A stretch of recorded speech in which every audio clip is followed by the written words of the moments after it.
औरत की बात को समझते हैं सर। और मुझे लगता है सर औरत को आर्थिक सपोर्ट हमें कैसे करना चाहिए, तो इसके लिए मैं पहले भी बहुत मंथन की हूँ सर। और मंथन में से एक जैसे हम सोचे कि बिंदी बना लेते हैं, बिंदी बनाना बहुत बड़ा इन्वेस्टमेंट मेरा नहीं लगेगा, या सिंदूर बनाना, छोटी छोटी काम है तो प्रोडक्शन करवा भी सकते हैं सर, और महिला कर भी सकती है, क्योंकि महिलाओं के लिए ऐसा काम हम चाहते हैं सर कि वो अपने घर में रह के करे।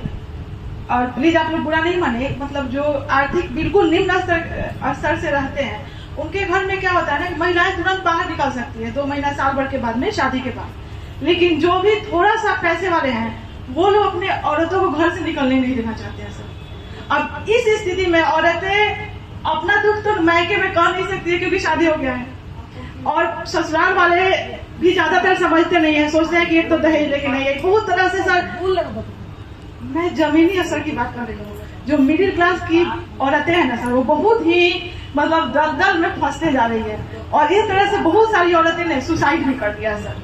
तो अगर उसके पास में कुछ भी होता ना सर तो उसके पास एक हिम्मत होता है।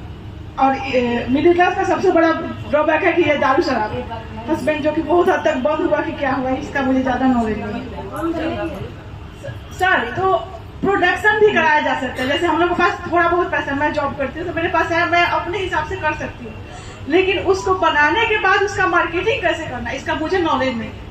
जैसे पेटीकोट बनाने के लिए मैं सोची कि पेटीकोट को सिलना आसान है, और मैं सीखी भी कि मैं कुछ महिलाओं को सिखा दूंगी, और कुछ महिलाओं को तो मैं कर सकती हूँ अपने हिसाब से, लेकिन पेटीकोट के बाद में फिर सर कुछ पेटीकोट बनाने के बाद में अब बेतिया में कौन घूम घूम कर बेचेगा, कैसे बिकेगा, बेचने का आइडिया मुझे नहीं है सर। उनके लिए सर कि वो ऐसा रोजगार दिया जाए कि भले वो महीने का 2000-3000 ही कमाए, लेकिन अपने घर में, क्योंकि उनको उनके घर वाले उनको बाहर निकलने नहीं देना चाहेंगे सर, तो अगर घर में उनको 2 रुपया मिल रहा है, जैसे छोटी छोटी हमारे इन्वेस्टमेंट भी ज्यादा ना हो और उन्हें रोजगार भी मिल रहा है। एक बात और कहना चाहूंगी कि महिला, देखिए देश तो आजाद होकर चला गया है, अंग्रेज लोग चले गए हैं, लेकिन औरत आज भी आजाद नहीं है। पता नहीं आप इस बात को कितना हद तक समझ सकते हैं, आप एक जेंट्स हैं, लेकिन मैं एक औरत हूँ सर, और ये मेरी मतलब आत्मा की आवाज है कि औरत आज भी गुलाम है, और गुलाम होते हुए भी सर उसको पता ही नहीं है कि मैं गुलाम हूँ। सबसे बड़ी तो बात ये है, आप किसी पूछिएगा घर में क्यों बा तो कहेगी घर में क्यों नहीं थे, वो अपने आप को समझती नहीं है कि आदमी है, समझ रहे हैं सर। तो उनके लिए काम करने की बहुत जरूरत है सर। गुलाम के तरह से बा औरत तो औरत को की है, लेकिन औरत को भी जागरूक नहीं है ना, उसको पता ही नहीं कि हम औरत लोग ही औरत लोग दावे हैं। ठीक है, अगर एक माँ कहते अपने बेटा को कि बेटा तुम किसी भी औरत का सम्मान करना, अगर बचपन से सिखाए तो क्या किसी औरत का छेड़छाड़ होगा, कुछ भी गलत होगा? तो क्या वो किसी औरत का हाथ पकड़ के लाए उसके साथ कभी गलत होगा?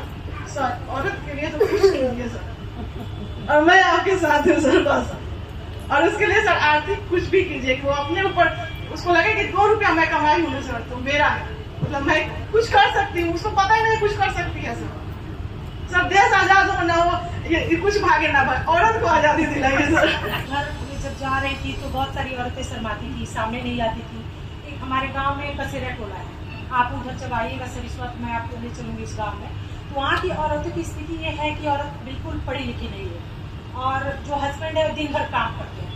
तो मैंने हस्बैंडों से पूछा कि आप दिन भर काम करते हैं, औरत आपकी पढ़ी लिखी नहीं है, पढ़ी है तो बोले कि नहीं। तो मैं पूछी तो औरत पढ़ी नहीं तो बच्चे फिर तो बच्चे स्कूल जाते हैं। मैं बोली तो आप दिन भर काम करते हैं, बच्चे आते हैं, मम्मी कैसे देखेगी कि होमवर्क बना या नहीं बना?